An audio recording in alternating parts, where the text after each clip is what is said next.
Hello friends, मैं Deepak Sharma माध्यमी take से एक बार दोबारा आपके सामने हाजिर हुआ हूँ कुछ नए टॉपिक लेके। तो आज के हमारे टॉपिक हैं यूज़र एंड ग्रुप मैनेजमेंट। तो लाइनक्स सिस्टम में यूज़र एंड ग्रुप कैसे मैनेज और क्रिएट किए जाते हैं उसके बारे में आज मैं आपको बताऊँगा। अगर आपने अभी तक मेरे चैनल को सब्सक्राइब नहीं किया है तो नीचे दिए गए रेड बटन पर क्लिक करें और बेल आइकन को दबाएँ ताकि आप सबसे पहले मेरे वीडियो देखें।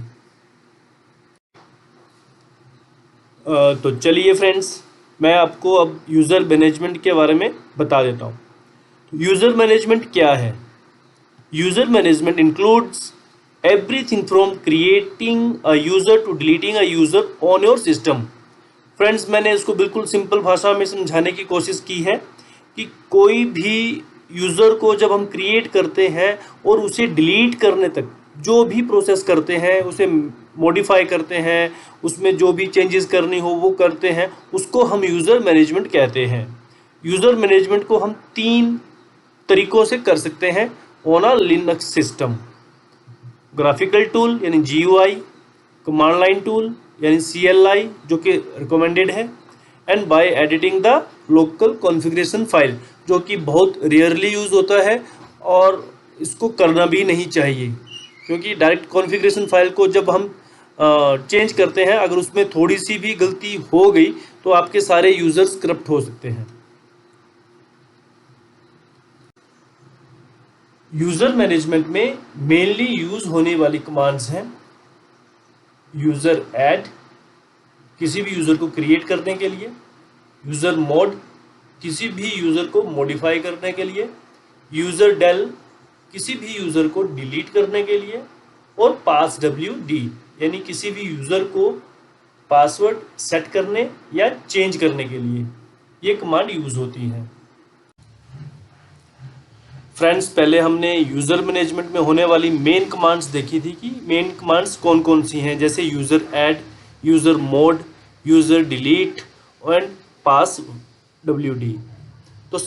तो अभी हम यूज़र ऐड को एक बार देख लेते हैं कि उसमें कौन कौन सी ऑप्शंस यूज़ होती हैं और वो कैसे यूज़ होता है। तो यूज़र ऐड में होने वाली जो ऑप्शंस है वो है -C, यानी किसी भी यूज़र को अगर आपने कमेंट देना है या आप उसके नाम से कमेंट दे सकते हैं या उसके डिपार्टमेंट का नाम आप दे सकते हैं। जो भी कमेंट अगर आप देना चाहें तो -C से आप यूज़ कर सकते हो। -D इसलिए यूज़ होती है अगर कोई भी यूज़र आप क्रिएट कर रहे हो और उसकी होम डायरेक्टरी डिफ़ॉल्ट लोकेशन पे ना बना के अगर कहीं आपने अपनी कहीं लोकेशन में अगर बनानी है तो आप -D यूज़ कर सकते हो। अदरवाइज़ जो होम डायरेक्टरी की डिफ़ॉल्ट लोकेशन है वो है /home के अंदर यूज़र के नाम का एक फ़ोल्डर बन जाएगा। -G to create a user with specific initial login group. -G इसलिए यूज़ होता है कि आपको किसी यूज़र की GUID, उस यूज़र की GUID आपको मिल जाएगी जब आप लॉगिन करोगे तो उस GUID से लॉगिन हो पाएंगे। तो अगर उसकी परमिशंस वो मैं आपको आगे एक बार दिखा दूंगा, जब GID का प्रोसेस वीडियो आएगा मेरा, मैं उसमें आपको एक बार क्लियर कर दूंगा ये चीज़। -G अगर आप किसी भी यूज़र को क्रिएट कर रहे हैं और उसको किसी यूज़र ग्रुप में आपने ऐड करना है और जो ऑलरेडी कोई ग्रुप बना हुआ है आपका उसमें ऐड करना है तो -G ऑप्शन से वो आप कर सकते हैं। जैसे कि अगर आपने एक यूज़र बनाया है मान लो मोहन और उसको मार्केटिंग के ग्रुप में आपने डालना है तो -G ऑप्शन से उसको डायरेक्ट आप क्रिएट करते समय मार्केटिंग के ग्रुप में आप उसको असाइन कर सकते हैं। -M केस सेंसिटिव है, एक बार ध्यान देना। -M अगर आप कोई भी यूज़र बनाना चाहते हैं और उसकी होम डायरेक्टरी नहीं बनाना चाहते हैं कि वो होम डायरेक्टरी पे काम ना करके डायरेक्ट शेयर्ड फोल्डर पे ही काम करे तो वो यूज़र क्रिएट हो सकता है। -S होता है कि अगर आपने कोई यूज़र क्रिएट करना है तो उसे वर्किंग एनवायरनमेंट देने के लिए, शेल देने के लिए ये कमांड यूज़ होती है। अगर आपको सिस्टम यूज़र बनाना है तो आप उसको s/sbin/no login करके आप ऐड कर सकते हो, ताकि वो यूज़र कोई काम पे ना आए, मतलब कोई किसी उस पर लॉगिन ना कर सके, जस्ट उसको हम सिस्टम यूज़र के लिए ही यूज़ कर सकें। इसका भी मैं आपको, जब मेरा नेक्स्ट वीडियो आएगा तो उसमें मैं आपको एक बार इसको बता दूंगा। सेकंड कमांड है यूज़र मोड। यूज़र मोड में मेनली यूज़ होने वाली ऑप्शंस हैं -a append the configurations. Means अगर मुझे कोई भी कॉन्फ़िगरेशंस को ऐड करना है या फिर अपेंड करना है तो मुझे -a ऑप्शन यूज़ करनी पड़ेगी। -e किसी भी यूज़र को एक्सपायरी सेट करने के लिए मुझे -e ऑप्शन यूज़ करनी पड़ेगी, और इसका सिंटैक्स रहता है यूज़र मोड -e और डेट। तो डेट का फॉर्मेट जो है वो मैंने लिखा हुआ है y यानी ईयर -मंथ -d। अगर आप इसी फॉर्मेट में लिखेंगे वो तभी उसको एक्सेप्ट करेगा, अदरवाइज आपको एरर आ जाएगा। -f to inactive the user. अगर आपने किसी भी यूज़र को इनएक्टिव करना है तो -f यूज़ करना पड़ेगा। जैसे कि मेरे ऑर्गेनाइजेशन में कोई एम्प्लॉय छोड़ के जाता है, रिज़ाइन करके जाता है, तो मुझे -f करके उसी टाइम उसका यूज़र को डीएक्टिवेट करना पड़ता है, तो वो -f कमांड से होता है। -g to create a user with the specific initial login group. अगर आप -g कमांड से हम GUID सेट करते हैं किसी भी यूज़र को, अगर इसका प्रैक्टिकल मैं आपको, जब मेरा नेक्स्ट वीडियो आएगा GUID पे, मैं आपको तब एक बार इसको क्लियर कर दूंगा। -g to assign group to user. It means जैसा कि मैं किसी यूज़र को, मेरे पास एक नया एम्प्लॉय आया जो कि मार्केटिंग डिपार्टमेंट का है। जब मैं उस यूज़र का यूज़र आईडी क्रिएट करूँगा, मैं उसी टाइम -G की हेल्प से मैं उसको डायरेक्टली मार्केटिंग के ग्रुप में भी ऐड कर सकता हूँ। इसका मैं आपको प्रैक्टिकल एक बार करके दिखा दूंगा।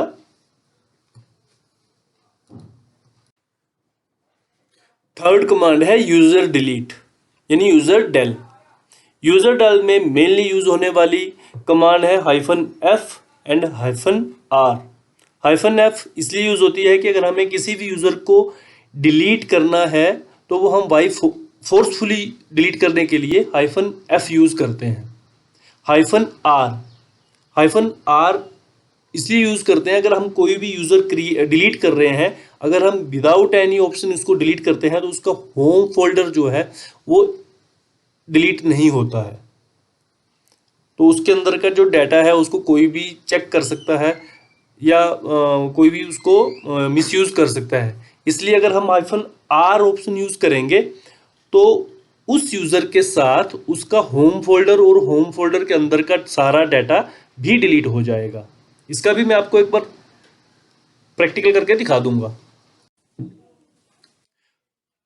फोर्थ एंड लास्ट कमांड है passwd।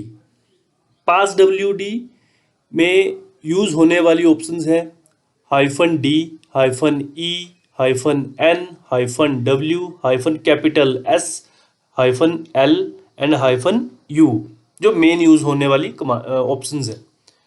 -d इसलिए यूज़ होता है कि अगर हमें किसी यूज़र के पासवर्ड को डिलीट करना है या रिमूव करना है तो -d यूज़ करते हैं, उससे वो इंस्टेंटली उस यूज़र का पासवर्ड डिलीट हो जाता है। -e इसका मैंने आपको ऑलरेडी बता दिया है कि किसी भी अब यूज़र को एक्सपायरी सेट करने के लिए -e ऑप्शन यूज़ होती है। -n to set minimum password age. किसी भी यूज़र का पासवर्ड की हमको एक मतलब कंपनी के स्टैंडर्ड के हिसाब से वो सेट करनी पड़ती है मिनिमम एज, यानी 45 डेज मिनिमम एज रहती है, 42 या 45 डेज की जो हमें सेट करनी पड़ती है, तो वो -n कमांड से यूज़ होता है। -w to set password expiry warning. Warning it means कि अगर आपका पासवर्ड 45 डेज में एक्सपायर होना है तो वो आपको जितने दिन की आपने एक्सपायरी वार्निंग सेट करी है, यानी 7 डेज की हो गई, 5 डेज की या 3 डेज पहले वो आपको वार्निंग देगा, तो वो आपको -W से सेट करनी पड़ेगी कि अगर मेरा 45 डेज के बाद यानी 5 तारीख को मेरा पासवर्ड एक्सपायर होना है तो मेरे को 2 तारीख से वार्निंग देना स्टार्ट कर देगा। -S ये पासवर्ड का स्टेटस आपको पूरा दिखाएगा कि मेरा पासवर्ड अब ये मेरा यूज़र है, मेरा पासवर्ड का मिनिमम एज इतनी है, उसकी वार्निंग डेट इतनी, वार्निंग क्या सेट कर रखी है कि कितने दिन पहले वार्निंग मेरे को आनी है, वो सारी डिटेल S लगा के आपको दिख जाएगी। -L ऑप्शन यूज होती है पासवर्ड को लॉक करने के लिए। किसी भी यूजर के पासवर्ड को लॉक करने के लिए -L ऑप्शन यूज की जाती है। -U अगर किसी एडमिन को लगता है कि मेरा यूजर का जो पासवर्ड लॉक हो चुका है या लॉक किया गया है और उसको वो अनलॉक करना है तो -U ऑप्शन यूज होती है। ठीक है फ्रेंड्स। तो फ्रेंड्स ये था यूजर मैनेजमेंट का थ्योरी का सेक्शन। अब मैं आपको इसका लैब सेक्शन अपने नेक्स्ट वीडियो में दिखाऊंगा, जो कि बिल्कुल जो मैंने आपको इस वीडियो में समझाया है मैं उसको ही आपको एक बार प्रॉपर तरीके से समझाने की कोशिश करूंगा। तो तब तक प्लीज़ वेट कीजिए मेरे नेक्स्ट पार्ट का। और अगर ये वीडियो आपको अच्छा लगा हो तो प्लीज़ लाइक एंड सब्सक्राइब जरूर करें और हो सके तो शेयर भी करें। Thank you.